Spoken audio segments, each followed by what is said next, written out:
Hello friends, आपका हमारे channel में बहुत बहुत स्वागत है। तो फ्रेंड्स, आज देख सकते हैं फ्रेंड्स, कल की वीडियो में आपने देखा था प्रश्नों के प्रकार। अब हम देखेंगे पढ़ने के प्रकार। फ्रेंड्स, अभी लेखन के प्रकार तो पढ़ चुके हैं, अब हम पढ़ने के प्रकार देखेंगे। पढ़ने में पढ़ने के कौन कौन से प्रकार होते हैं, देखिए फ्रेंड्स। पहला है स्क्रीमिंग पठन। तो ये स्क्रीमिंग पठन जो होते हैं फ्रेंड्स, बहुत ही इंपॉर्टेंट है। सीटेट में ज़रूर 100% आते ही आते हैं। तो फ्रेंड्स देख लीजिए, ये स्क्रीमिंग पठन क्या होते हैं। जब बालक पाठ सामग्री, देखिए फ्रेंड्स, स्क्रीमिंग पठन और संस्कृत में जब यही बात संस्कृत में स्क्रीमिंग पठन को संस्कृत में जब पूछेगा तो विंध्यम दृष्टिपात दुत्पठनम व्यंग्य गाव लोकनम फ्रेंड्स इस नाम से जाने जाते हैं। तो थोड़ा टफ लगता है, लेकिन फ्रेंड्स अगर आप स्क्रीमिंग पठन जान रहे हो तो ये हिंदी में अगर रहेगा तो ऐसे पूछेगा, संस्कृत में अगर रहेगा तो यही नाम यही है फ्रेंड्स। इसके अलग अनेक बस यही इसके संस्कृत में अलग नाम है, तो इस नाम से पूछे जाते हैं संस्कृत में।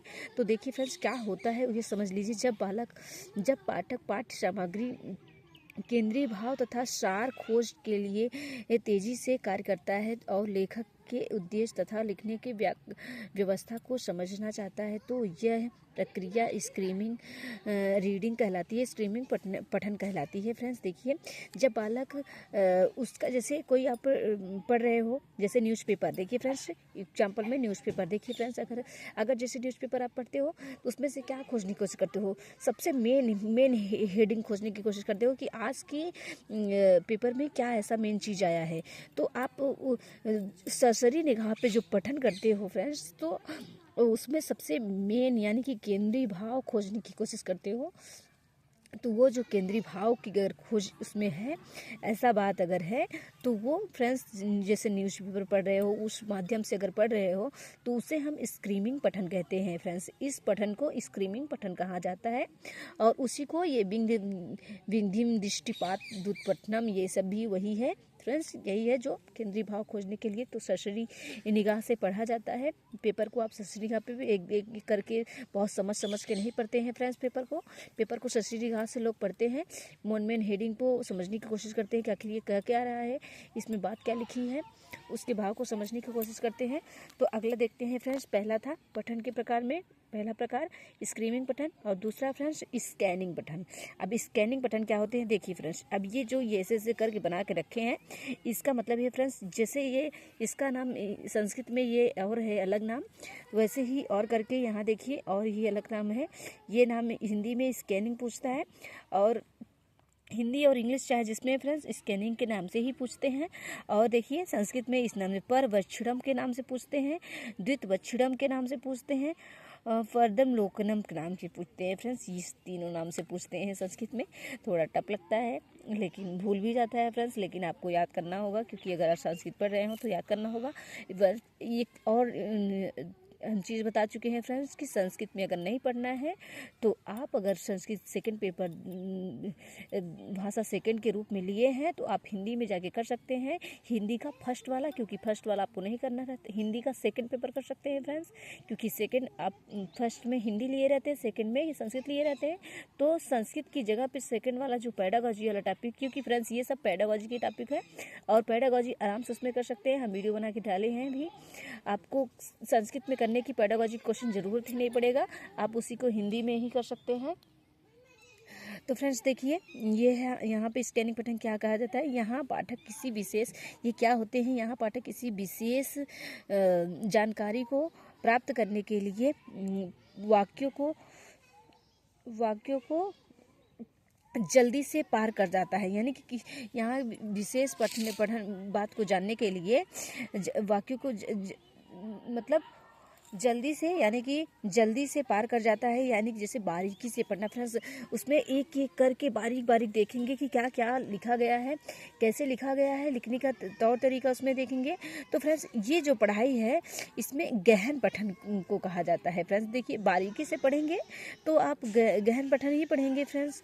तो बारीकी से पढ़ना अगर ऐसा आ गया, बारीक से पढ़ रहा है बच्चा, ये वो कर रहा है, तो अगर ऐसी बात है तो वो स्कैनिंग पठन है फ्रेंड्स। और एक एक करके जल्दी जल्दी देख रहा है बारीकी से, तो ये बारीकी से पठन जो होता है, बारीकी से पठन फ्रेंड्स स्कैनिंग पठन कहलाता है। अगला हम देखते हैं फ्रेंड्स गहरी पढ़ाई यानी गहन पठन के बारे में, उसको देखते हैं फ्रेंड्स ये क्या होते हैं। अब देखिए फ्रेंड्स गद्यांश और पद्यांश, इसमें क्या होता है, गहन पठन जो होता है गद्यांश पद्यांश में होता है। गहन पठन में बारीकी से और समय लेकर पढ़ा जाता है। यस फ्रेंड्स, क्योंकि उसमें बहुत अच्छे से समझने की धीरे धीरे पढ़ना होता है। यहाँ पाठक को प्रत्येक शब्द का अर्थ समझना होता है, इसलिए गहन पठन पढ़ी जाती है फ्रेंड्स, क्योंकि उसका हर एक का अर्थ निकालना रहता है। तो गहन पठन उसे ही कहते हैं। जैसे गद्यांश और पद्यांश को फ्रेंड्स पहले ही पढ़ेंगे, उसका मीनिंग निकालेंगे, अच्छे से समझेंगे इसका मीनिंग क्या होगा, फिर उसका ट्रांसलेट करेंगे पद्यांश में, और गद्यांश को समझेंगे, पढ़ेंगे। तो फ्रेंड्स इसको टाइम लगता है, तो ये टाइम लगने वाला चीज़ जो होता है गहन पठन में आते हैं। और जो बारीकी से पढ़ा जाता है वो स्कैनिंग पठन, जो केंद्रीय सार खोजने की कोशिश करते हैं उसे स्क्रीमिंग पठन कहते हैं। तो अब देखिए फ्रेंड्स अगला क्या है, अतिशय अभ्यास। ये क्या है, यह पठन धारा प्रवाह पर अधिक जोर देता है और सटीकता पर कम। फ्रेंड्स इसमें जल्दी पढ़ा जाता है, लेकिन उसमें सटीक चीज़ों के बारे में जानकारी नहीं हो पाती है। ये हो अतिशय अभ्यास इसे कहते हैं। अब देख लेते हैं फ्रेंड्स इससे संबंधित कुछ क्वेश्चन, जिससे आपको समझ में आए कि आखिर हम किस बारे में बात कर रहे हैं, उसके बारे में देख लेते हैं। पहला क्वेश्चन है, देखती है दोस्तों पहला क्वेश्चन क्या है। इसमें पहला क्वेश्चन देख लीजिए। पहला क्वेश्चन, रमेश कुछ विशेष को जानने के लिए कोई एक पाठ्य पढ़ता है, इस कथन को क्या कहते हैं। रमेश कुछ विशेष को जानने के लिए कोई एक पाठ्य पढ़ता है, इस कथन को क्या कहते हैं। कुछ विशेष बातें को जानने के लिए कोई पाठ पढ़ता है, तो इस बात को क्या कहा जाएगा। मतलब कोई पाठ पढ़ रहा है रमेश, कुछ बात जानने की कोशिश कर रहा है।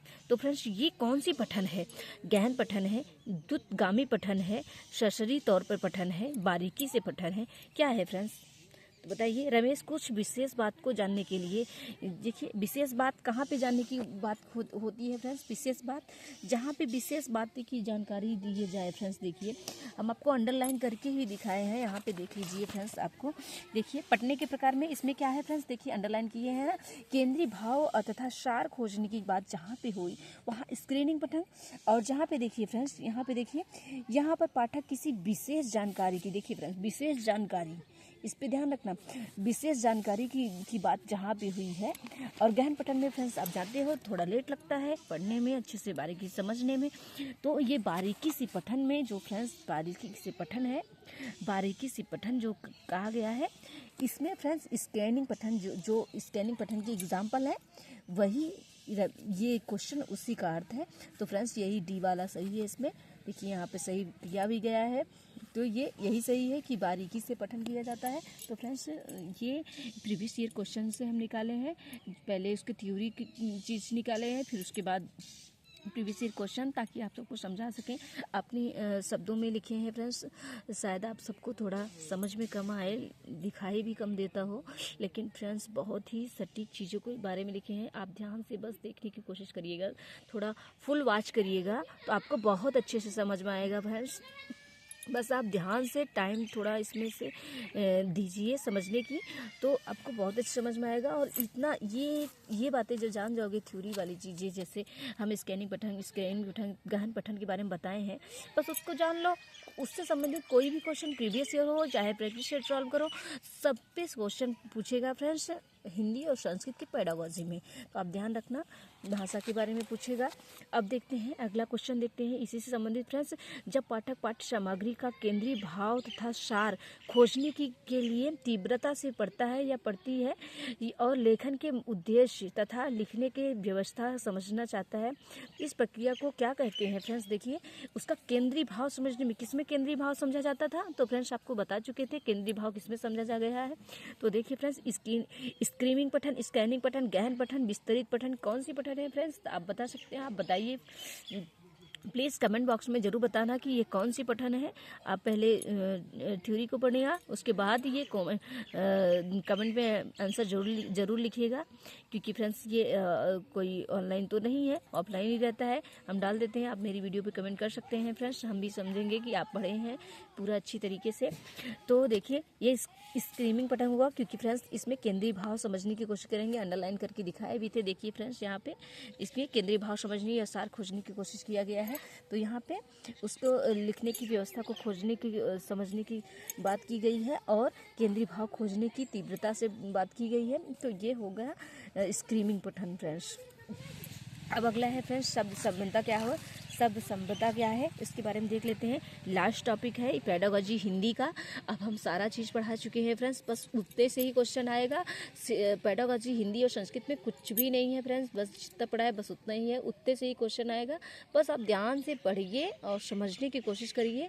ये ना देखिए कि कॉपी में लिखा गया है, कैसे लिखा गया है। ज़रूरी नहीं कि डिजिटल बोर्ड पर ये ऐसे बहुत अच्छे से तरीके से पढ़ाएं, बस टॉपिक अच्छी होनी चाहिए, अच्छे से समझ में आने चाहिए। आप चाहे बुक में पढ़े चाहे कॉपी में पढ़े, बस ध्यान से पढ़िए फ्रेंड्स, बस इतना ही कहना है आपका मेरा। देखिए फ्रेंड्स, देखिए शब्द समझदा क्या है। कक्षा 3 की देखिए शब्द समता का ही मतलब होता है, ये क्वेश्चन है, उसका ऑप्शन दिया गया है फ्रेंड्स, इससे ये समझेंगे फ्रेंड्स। देखिए कक्षा 3 की अध्यापिका अपने शिक्षार्थियों को विशेषण पढ़ाते समय उन सभी शब्दों की सूची बनाने के लिए कहती है जो किसी वाक्य में व्यक्ति वस्तु की खूबी का वर्णन करे। यह कार्य सहपाठियों के साथ चर्चा करने को कहती है। शब्द संपदा बढ़ाने का यह कौन सा तरीका है फ्रेंड्स। देखिए बच्चों को कह देती है अपने मन से जोड़ जोड़ के बढ़िए, ये करिए, तब ताकि उसका शब्द समता, यानी कि शब्दों को कैसे अलग बढ़ा करके किसी के सामने प्रकट करना है। यानी कि जब क्वेश्चन पुटअप किया जाए, बच्चों को खड़ा कराया जाए, तो वो बता सके अपने शब्दों के माध्यम से। नहीं तो उनके पास आंसर पता रहता है कि, लेकिन कैसे उसका आंसर देना है ये नहीं पता रहता फ्रेंड्स। आपके साथ भी ऐसा हुआ होगा कि आपको आंसर मालूम होगा, लेकिन फिर भी आप डर रहे होंगे कि कहीं अगर हम बताने लगे तो हमसे गलती ना हो जाए, हम गलत ना बोल दे। तो ऐसे शब्द समता की गलती रहती है, इस वजह से आपको डर लगता है। तो इस चीज़ को दूर बनाने के लिए क्या ये है शब्द समता का मतलब। तो शब्दों के साथ संबंध बढ़ाना, वर्णन करने वाले शब्द, संदर्भ में विशेषण, संदर्भ में शब्द समुदा। ये फिर संदर्भ में मतलब होता है जिसमें सारी चीज़ें का यूज किया गया है। इसमें सब चीज़ें विशेषण यानी कि उसके बारे में खूबी अच्छाई सारी चीज़ों के बारे में बात की गई है, तो ये उसमें आ जाएगा फ्रेंड्स शब्द संदर्भ में शब्द समुदा। यही इसमें डी वाला सही है। तो फ्रेंड्स आशा करते हैं आपको हमारी बातें ज़रूर समझ में आई होंगी और आपको सारी चीज़ें समझ में आई होंगी। देखिए फ्रेंड्स, अब ये है भाषा का संकेत, यही एक लास्ट टॉपिक है बस, अब इसके आगे कुछ भी नहीं है फ्रेंड्स। देख लेते हैं वे संकेत जिसका प्रयोग करके कोई व्यक्ति अपने भाव या विचारों को प्रकट करता है, ऐसी भाषा को सांकेतिक भाषा कहते हैं फ्रेंड्स। फिर संकेत ऐसा संकेत जिसको अपने भाव, अपने विचार, अपनी बातों को दूसरे तक पहुंचाने की कोशिश करते हैं उस संकेत के माध्यम से, तो वही होता है फ्रेंड्स सांकेतिक भाषा। ये व्याकरण के साथ एक स्वाभाविक भाषा होती है। ये व्याकरण के यस फ्रेंड्स, जैसे आप मौखिक भाषा, जैसे लिखित भाषा, वैसे एक सांकेतिक भाषा भी है, क्योंकि भाषा के टाइप में ये भी जुड़ा है। तो ये भी एक स्वाभाविक भाषा है, इसमें भी बहुत लोग यूज करते हैं। जैसे जो थोड़ा विशिष्ट बालक जैसे गूंगे हो गए, तो गूंगे जो रहते हैं वो इशारों से ही काम चलाते हैं अपना, वो अपनी बातों को दूसरे तक पहुंचाते हैं। तो फ्रेंड्स देखिए इससे संबंधित क्वेश्चन क्या है, संकेत भाषा क्या है। तो संकेत भाषा क्या है, देखिए बधिर समुदाय के लिए हाव भाव समूह है, व्याकरण के बिना एक स्वाभाविक भाषा है, स्वाभाविक भाषा नहीं है, व्याकरण के साथ स्वाभाविक भाषा है। तो फ्रेंड्स यही है, व्याकरण के साथ स्वाभाविक भाषा है या व्याकरण के बिना स्वाभाविक भाषा है, क्या है फ्रेंड्स। तो इशारों से बताते हैं लेकिन हर चीज़ उसमें जुड़ा रहता है। तो फ्रेंड्स इसमें यही व्याकरण के साथ स्वाभाविक भाषा है, सांकेतिक भाषा में व्याकरण के साथ स्वाभाविक भाषा जुड़ा रहता है, तो यही इसमें सही रहेगा। देखिए फ्रेंड्स, अब आशा करते हैं सांकेतिक भाषा भी आपको समझ में आई होगी। देख सकते हैं, स्क्रीनशॉट लेना चाहते हैं तो ले सकते हैं फ्रेंड्स। ये जितने भी सारे टॉपिक हम पढ़ाए हैं फ्रेंड्स बहुत ही इम्पॉर्टेंट है, आपको कहीं इतने अच्छे से नहीं मिलेगा, चाहे जितना भी यूट्यूब पे ढूंढिए इतने अच्छे से कोई नहीं लिख के बताएगा। आप ऐसे स्क्रीनशॉट कर सकते हैं फ्रेंड्स, अगर आप स्क्रीनशॉट कर लेंगे तो आपको पढ़ने में आसानी रहेगी। देखिए फ्रेंड्स, ये टॉपिक बस टॉपिक लिख लीजिए, ऐसे करके स्क्रीनशॉट कर लीजिए, आपको तनिक भी दिक्कत नहीं होगी फ्रेंड्स। देखिए ये मेरा नोट्स मैंने खुद बना के आपके लिए रखा है फ्रेंड्स। देखिए मेरी लिखावट थोड़ा अच्छी नहीं है, लेकिन फिर भी फ्रेंड्स आप लोग के लिए लिखते हैं हम। आशा करते हैं हमारी बातें आपको समझ में आई होंगी फ्रेंड्स। प्लीज़ कमेंट बॉक्स में ज़रूर बताना। तब तक के लिए बाय बाय, मिलते हैं अगली वीडियो में।